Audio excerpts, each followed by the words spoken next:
안녕하세요, 수동만입니다. 네, 컴퓨터 알고리즘 11주차 강의를 시작하겠습니다. 이번 주 강의는 그리디 알고리즘에 대한 거고요.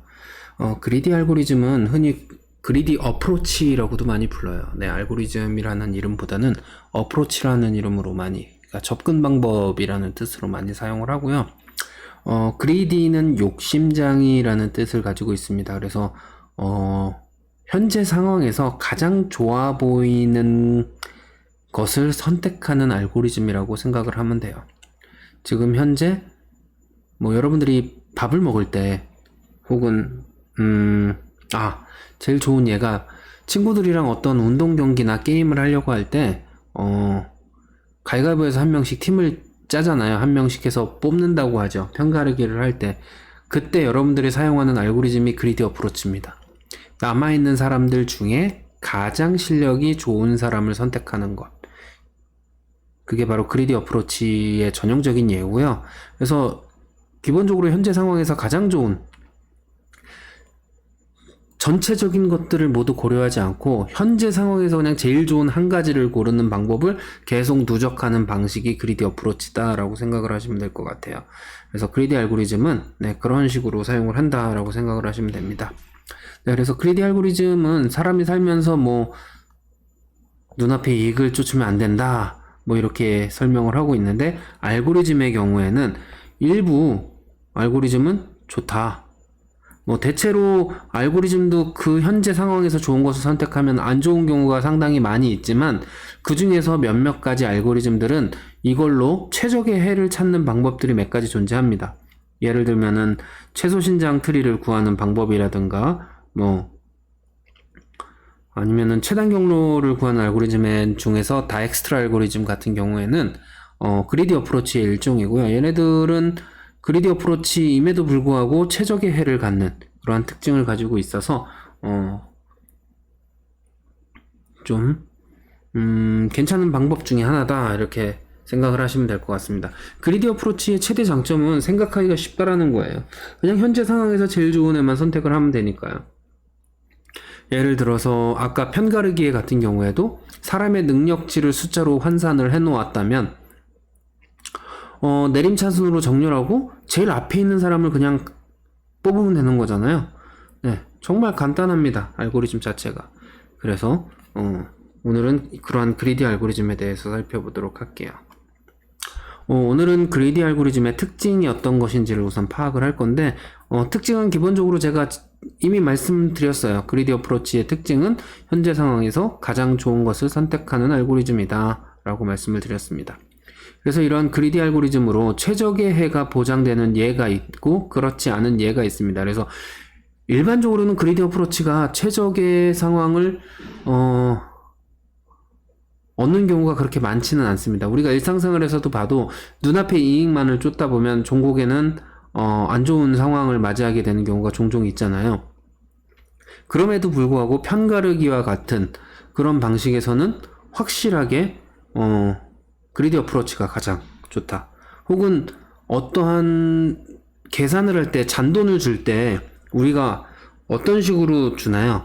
가장 적은 개수의 돈을 주기 위해서 가장 큰 단위의 돈부터 계산을 하죠. 만약에 65,600원을 줘야 된다. 66,600원이라고 합시다.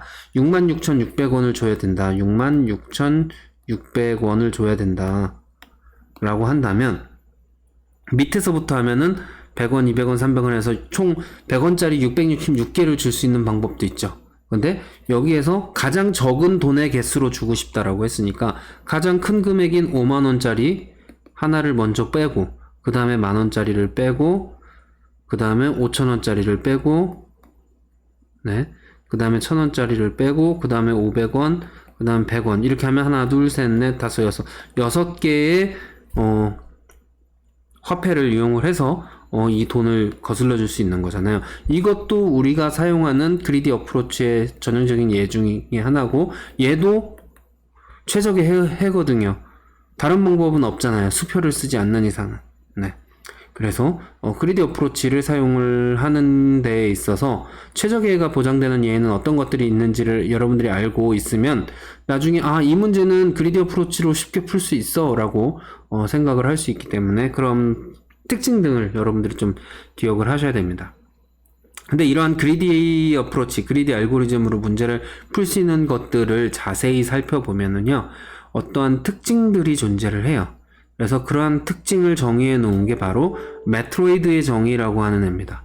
그래서 이 메트로이드라고 하는 애 정의는 이 정의를 만족한다면 기본적으로는 그리디 어프로치를 사용을 해도 최적의를 구할 수 있다 라고 생각을 하셔도 돼요.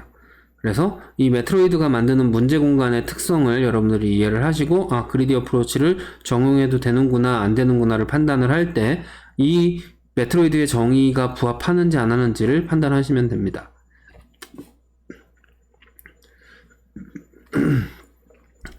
네, 그리디 어프로치, 그리디 알고리즘이라고 하는 것은요. 먼저 제일 중요한 건 눈앞의 이익만 취하고 보는 알고리즘입니다. 현재 상황에서 제일 좋은 걸 무조건 고르는 거예요.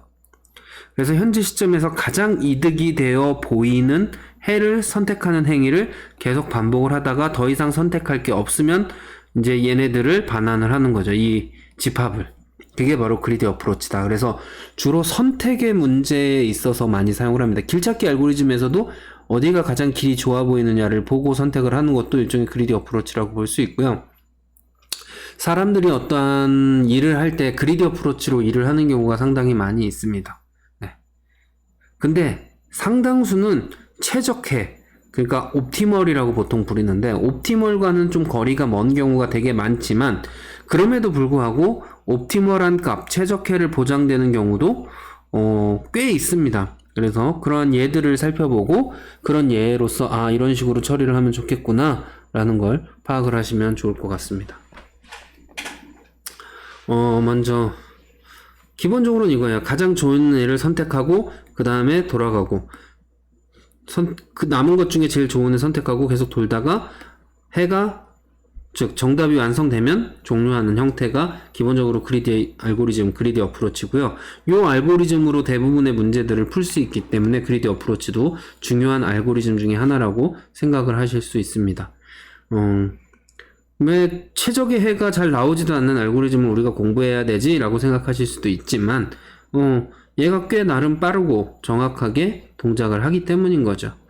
네, 그래서 전형적으로 그리디 알고리즘의 구조를 살펴보면은요, 기본적으로는 솔루션에는 우선은 아무것도 들어있지 않고 그 다음에 선택할 수 있는 모든 원소의 집합이 C라고 가정을 했을 때 C가 공집합이 아니거나 즉 모두 선택이 완료됐으면 끝내야 되겠는 거죠. 혹은 S가 아직 온전한 해가 아닌 경우에는 계속 반복을 하게 하는, 그래서 문제가 풀릴 때까지 계속 반복을 한다 라고 하는 거죠. 이때 현재 남아있는 C 중에서 가장 좋아 보이는 원소를 X로 놓고 C 집합에서 X를 뺀 다음에 그 다음에 솔루션인 S에다가 X를 더해도 문제가 없다라고 판단이 되면 여기에 이렇게 S에다가 X를 더합니다. 그리고 돌아가죠. 그럼 계속해서 제일 좋은 애를 골라서 픽해서 집합을 구성을 한 다음에 이 집합이 이 문제를 풀 수 있는 솔루션인지 해인지를 판단하고 그렇다면 이 솔루션을 반환을 하고 그렇지 않다면 얘는 풀 수 없는 문제다 라고 리턴을 해주는 형태가 전형적인 구조가 된다. 사실 알고리즘 자체는 그렇게 어렵지 않죠.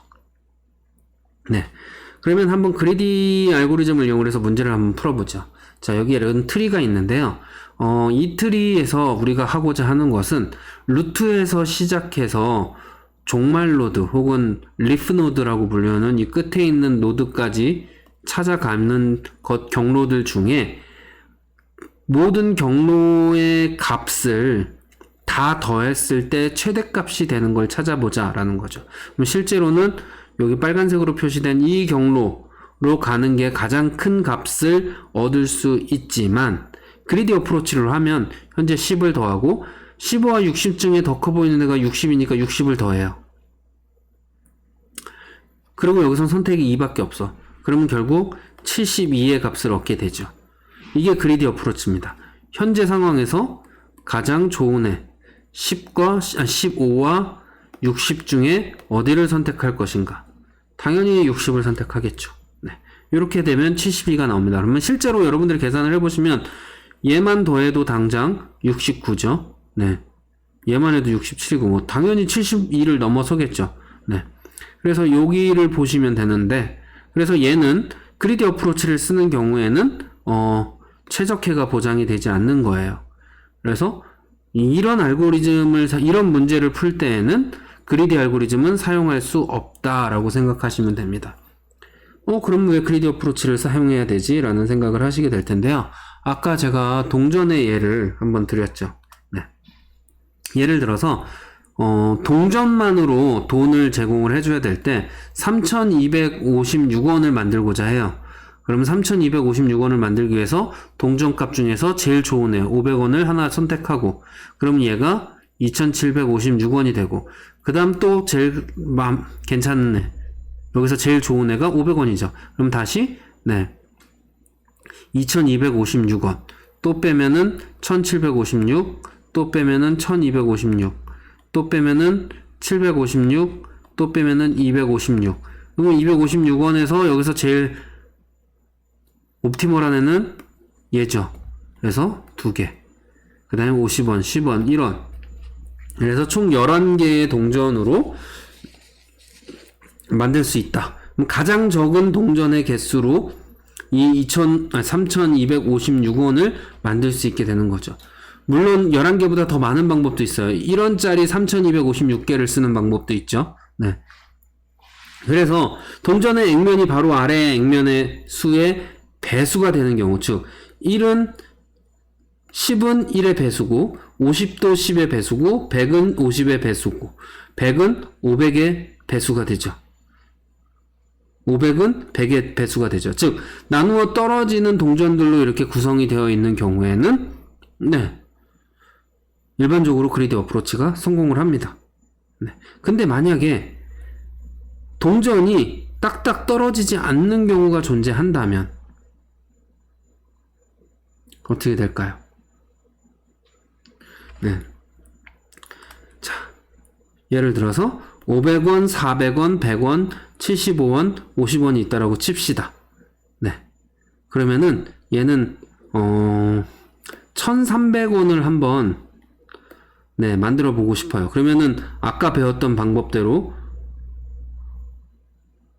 해보면 제일 현재 유리한 게 500원이죠. 그쵸? 500원 하나. 그 다음에 500원 하나. 그러면 300원이 남죠? 300원이니까 400원은 안 되고 100원짜리 3개 해서 5개. 근데 실제로 보면 500원짜리 하나랑 400원짜리 2개가 정답이죠. 3개. 더 적은 동전을 사용하는 거죠. 즉 얘가 배수로 명확하게 떨어져 있지 않은 경우에는 해당되지 않지만 1300원을 이렇게 되어 있는 경우에는 얘 2개, 얘 3개가 정답입니다. 그쵸? 이런 식으로 처리를 할 수 있다라고 생각하시면 돼요. 그래서 그리디 어프로치로도 문제가 해결되는 경우가 종종 있기 때문에 그리디 어프로치를 알고 계시면 여러분들이 어떤 문제를 만났을 때 해결할 수 있는 부분들이 꽤 많이 있다라고 생각하시면 될 것 같아요. 자, 그리디 알고리즘이 최적화를 보장하는 예 중에 또 한 가지는 여러분들이 이미 배우셨던 최소 신장 트리를 찾기 위한 것 중에서 프림 알고리즘과 크리스칼 알고리즘입니다. 크로스칼 알고리즘과 프림 알고리즘은 이미 여러분들이 배우셨지만 얘도 S에서 VS를 연결하는 엣지들 중에서 최소 길이의 엣지를 찾는 거, 그리고 방문되었다. 지금 여기에서 최소 길이의 엣지를 찾는다는 거는 얘네들을 다 이렇게 놓고 제일 짧은 애를 하나 고르는 거죠. 제일 유리한 애, 최단 시간에 가야 되니까. 그쵸?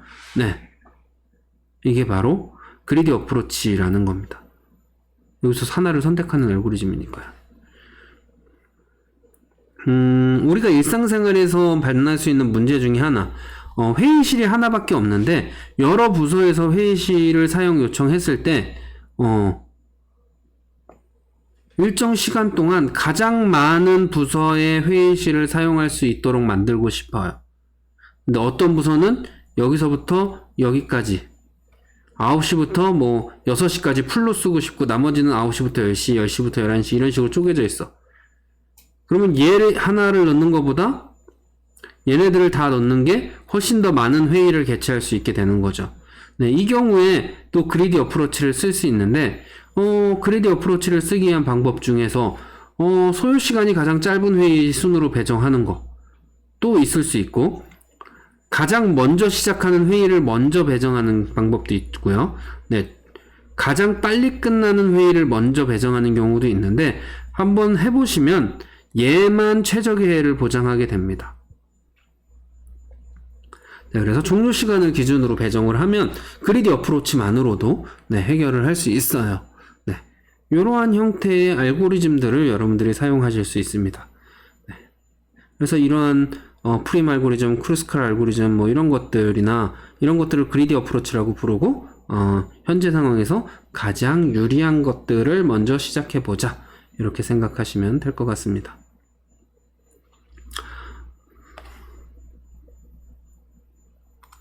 자, 그러면 이러한 그리디 어프로치의 공통적인 특징을 살펴보면 일반적으로 그리디 알고리즘으로 최적해가 보장되는 수학적 구조를 메트로이드의 정의라는 방식으로 정의를 해놨어요. 그래서 메트로이드의 구조를 가지면 일반적으로 그리디 알고리즘으로 최적해가 보장된다고 이미 증명이 되어 있습니다. 그래서 메트로이드 알고리즘의 정의를 기억하고 이 문제가 이 정의에 부합하는지만 확인을 하시면 여러분들은 얘는 그리디 어프로치로 문제를 풀 수 있겠구나 이렇게 기억하시면 됩니다. 자, 메트로이드는 유한한 집합인 S에 부분 집합들의 집합인 I가 존재를 할 때, 즉 I가 2의 S승에 속한다라고 했을 때 아래와 같은 성질을 만족하면 메트로이드라고 합니다. 즉, A가 I의 원소이고 B가 A에 속할 수 있다면 B도 I에 속한다. 왜냐면 A가 더 큰 집합이죠. 네, 그래서 당연히 이렇게 된다. 그래서 상속성을 가지느냐, 아까 얘기했던 뭐 동전이 배수냐 뭐 이런 거랑 비슷한 거죠. 네. 그 다음에 A와 B가 모두 I에 속할 때 A의 원소의 수보다 B의 원소의 수가 더 크거나 같을 때 A와 X의 합집합이 I인 어떤 X가 B에서 A를 뺀 차집합에 속하는 경우가 존재하는가. 이건 증강성 교환성이라고 하는데, 예를 들어서 500원에서 500원을 추가하면 1000원이 되는, 1000원 지폐가 되는, 그래서 이 500원으로 증강을 했을 때 다른 집합이 되느냐, 이렇게 보시면 되는 거죠. 그래서 이런 특징들이 있으면 메트로이드 정의를 통과를 하고, 얘는 그리디 어프로치로 문제를 해결할 수 있다, 이렇게 생각하시면 될 것 같아요. 그래서 그래픽 메트로이드라고 하는 게 있는데요. 이제 포레스트에 관련된 거예요. 포레스트는 트리 구조가 여러 개 있는 것을 포레스트라고 부르고 한국어로는 그냥 숲 이러면 되죠. 그래서 하나 이상의 트리들로 이루어진 집합을 우리는 포레스트라고 부릅니다. 트리가 나무니까요. 나무가 모이면 포레스트잖아요. 네. 그래서 또는 사이클을 이루지 않은 어떠한 엣지들의 집합도 포레스트라고 부릅니다. 그래서 사이클을 이루지만 않으면 돼요. 이때 숲 집합 F, 포레스트 집합 F는 2의 2승에 속하면 메트로이드다 라는 정의가 있습니다. 그래서 그림으로 보시면 이런 그래프가 있을 때 이런 것들이 다 포레스트가 된다라는 거죠. 네. 트리가 다 여러 개 있죠. 얘는 루트 노드라고만 생각하면, 루트 노드만 있는 트리라고 생각하면 얘도 다 나무들이 모여 있는 트리라고 볼 수 있고요. 요렇게가 트리잖아요. 다 요런 트리들. 네, 트리들이 모여 있는, 트리가 하나인 숲도 있다라고 생각하시면 됩니다. 자, 그러면 이런 메트로이드를 확장하기 위한 거, 오늘 수업 내용은 좀 짧아요. 교재 내용도 짧아서. 네, 그래서 금방 끝나니까 한 번에 여러분들이 완료하시면 좋을 것 같아요. 자, 메트로이드는 확장을 할 때, 메트로이드 I가 E의 S에 속한다고 했을 때, A는 I의 원소일 때, 네, A에 속하지 않은 어떤 원소 X가 S에 속한다고 했을 때, 네, 집합 A와 X의 합집합이 I에 속한다면, 이때 X는 A를 확장한다라고 표현을 한다. 즉, 어떠한 것에서 무언가를 더했을 때 다른 무언가가 우리가 선택할 수 있는 것 중에 하나라면 확장이라고 표현을 한다. 이렇게 생각하시면 됩니다. 근데 이때 집합 A가 더 이상 확장이 불가능한 경우에는 우리는 더 이상 확대할 수 없는 집합에서 포화 집합, 맥시멀 셋이라고 부릅니다. 그래서 메트로이드 I는 E의 S의 집합의 모든 포화 집합은 같은 크기를 가진다 라고 되어 있습니다. 그래서 실제로는 포화 집합은 트리로 모두 버텍스의 개수 마이너스 1개의 크기를 갖는다. 즉 엣지의 수를 계산하는 공식이죠. 그래서 엣지의 수만큼 존재할 수밖에 없다. 최대로 존재할 수 있는 것은 엣지의 수만큼 존재할 수밖에 없다. 이렇게 생각을 하시면 될 것 같아요. 네. 가중치 메트로이드입니다. 이번에는 메트로이드의 원집합 S의 원소들이 음수를 제외하고 양수로 이루어진 가중치를 갖고 있다라고 했을 때 원소들의 합을 최대화하는 부분 집합인 A를 찾고자 해요. 그래서 이 A는 I에 속한다고 했을 때, 즉, 각 원소들의 부분 집합의 집합인 A가 I에 속한다고 했을 때, 그리디 알고리즘으로 최적화가 보장이 된다. 그래서 메트로이드 I에서 가중치 배열이 이렇게 있을 때, S의 원소들을 내림차순으로 정렬한 다음에 여기에서 순서대로 내림차순으로 하나씩 비교를 해서 얘를 추가했을 때 I에 속하면 A에 추가하고, 그리고 또 돌려서 그 다음 거 추가하고 하면 결국은 맥시멈 셋이 나오겠죠. 여기서 얘기했던 맥시멀 셋이 나오게 된다. 포화 집합이 된다 라는 뜻이 되겠죠. 이런 식으로 처리를 할 수 있다 라고 생각하시면 됩니다. 그래서 이런 메트로이드의 재밌는 성질들 중에 가중치 메트로이드에서 서로 다른 최적해가 2개 이상이 존재를 한다면 그 원소의 가중치 집합은 반드시 동일해야 된다. 동일하다라는 특징을 가집니다. 그래서 동일한 여기서부터 여기까지 길을 찾아가는 것을 구했을 때 이렇게 가는 방법과 이렇게 가는 방법이 있을 때 이 2개의 값이 동일하게 나온다 라는 거죠. 그래서 가중치 메트로이드의 문제 공간에서는 단 하나의 봉우리만 존재하고 거기에 한 개 또는 그 이상의 최적해를 가질 수 있다 라고 되어 있습니다. 그래서 얘는 이동연산자와 관련이 있지만 그 내용은 스킵을 하도록 하고요. 그래서 이 챕터는 되게 유난히 짧게 돼 있어서 강의를 어떻게 해야 되나 고민을 하다가 여러분들한테 숙제를 하나 드릴 건데요. 그리디 어프로치로 되어 있는 알고리즘을 하나를 구현해서 보고서를 작성하는 거. 여러분들이 직접 구현하셔도 되고요. 인터넷에서 다운로드 받은 소스 코드를 여러분들이 실행을 해보시고 결과를 한번 확인해 보는 것도 좋습니다. 그래서 인터넷에서 그리디 어프로치 해가지고 해당 알고리즘을 한번 찾아서 직접 구현해 보는 것. 디크 코드에다가 여러분들한테 숙제를 내주면 좋은데 여러분들이 아직까지는 되게 어려워 하시는 것 같아서 우선은 코드를 최대한 많이 경험해 보라는 의미에서 숙제를 이렇게 간단하게 냈습니다. 그래서 요거 진행을 해주시면 될 것 같아요. 자, 오늘 수업은 여기까지 진행을 하겠습니다. 감사합니다.